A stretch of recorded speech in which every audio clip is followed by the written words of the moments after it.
Shalom, Mr. President. It is a real honor to be here today at this conference with you. I have to say, Yossi Vardi, for those of you who do not go to media conferences around the world, could not be a better ambassador for Israel around the world in media, new media circles.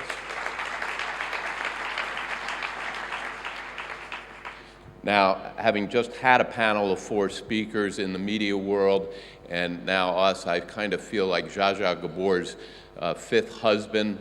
I know what to do, but I'm not quite sure how to make this interesting. As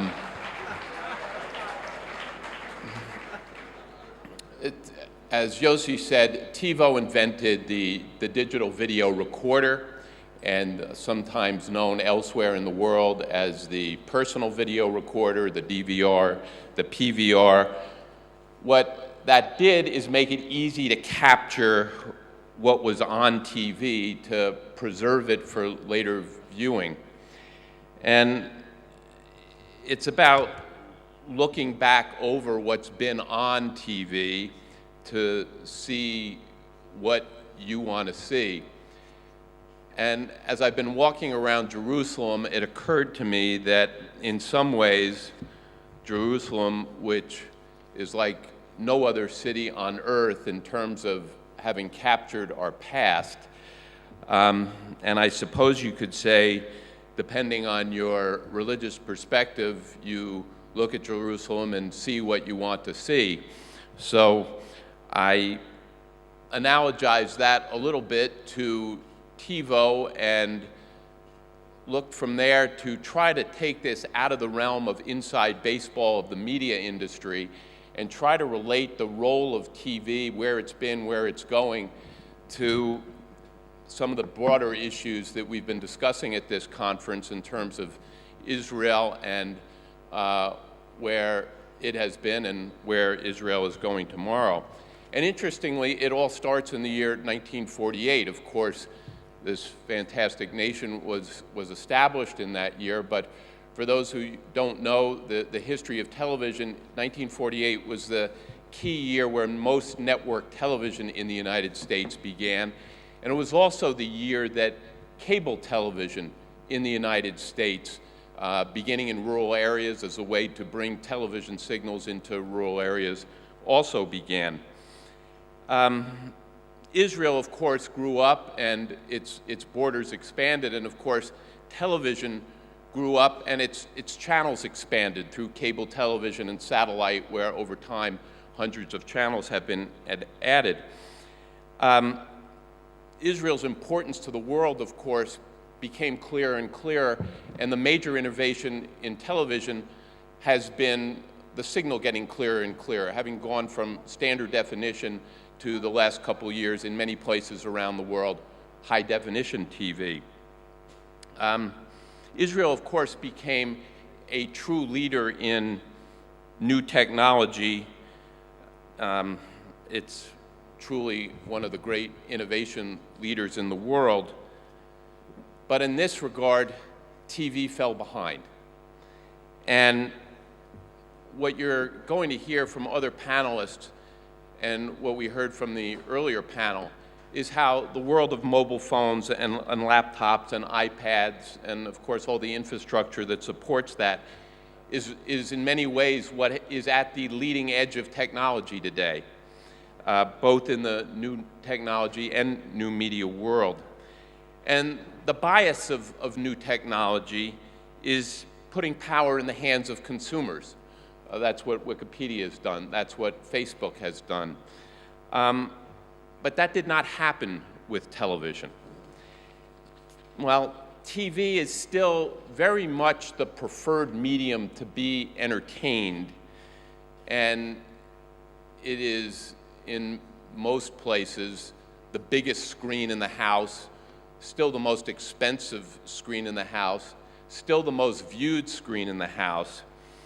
It has been overshadowed of late as technology development has hit other realms. Now, that's where in part the TiVo story comes in, because we're known originally as having created this easy way to look through what has been on and decide what you want to see. In the United States, what we are now pioneering is an ability to take literally millions of pieces of content and get it right on your television set. And that's where the television industry is going, from a world of a few hundred channels to literally millions of choices, television shows, movies, web videos, music videos, any song you want to listen to, and have that entertainment all through your remote control, easily available in the entertainment screen that is still the one that people are most interested in having their entertainment content received on. And when you look at that in media world terms, again analogizing this to some of the broader macro issues we've been discussing, in some ways TV is the US. It still has the lion's share of media and marketing expenditures by far, overshadowing the other medium hugely. But the media and marketing capability of the PC world, the laptop world, the mobile world, the tablet, iPad world, kind of the BRIC countries, clearly on the rise, clearly developing in a way that their full power as media and marketing participants is growing hugely. And along the way, they've developed their own user interfaces, their own consumer experiences, their own ways of providing applications for access to information. And that's all passed by the television world.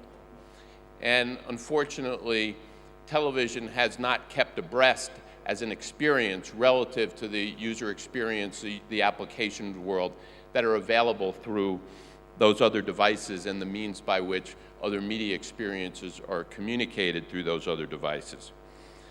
But I see that changing in a very significant way. And if you'll excuse the analogy, I see TV becoming a combination of China and Israel. And why I say that is, I see the size and scale of television meeting the world of huge innovation. And the combination of those two variables, size and scale and innovation, are going to propel television in a way that I think is going to bring it back significantly to the center of so much of what we talk about in the media world.